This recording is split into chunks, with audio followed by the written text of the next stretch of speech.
Cherie came and spoke to my Sunday school class soon after I had retired from teaching school, and I was wondering what God wanted me to do with all of that. So I went to one of her meetings, and a lady talked about coming to teach English to refugees, and I thought that was a perfect match for me. I was very nervous the first time I came, and I learned the Arabic word for teacher so that when they opened the door I could say that, and I learned how to greet them. And the first time I was there, I spent several hours. I was very nervous, but we were able to talk without knowing each other's language. We drew pictures, we looked at photos, we pantomimed, and we got to know each other that first day. After that, each time got easier, and now we can sit and have great conversations even though we don't know every word each other is saying.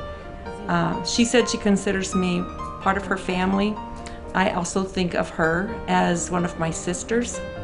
And when I'm away and don't get to come see her, or when she goes to Phoenix, I miss her and I wonder how they're doing.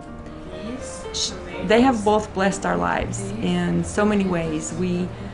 Every time we come over here, we think they are blessing us as much as we are blessing them. I think Americans could learn a lot about hospitality from Dawood and Akhlas. If you come over, they're going to take care of you. They're going to make sure you have something to drink. If she feeds you, you are going to get plenty of absolutely delicious food. And when I have brought my friends over, they say the same thing. They are so welcoming, and they're such loving people. It's been a great blessing to get to know them. I just want to encourage you to get involved with this. The refugee ministry is a wonderful thing.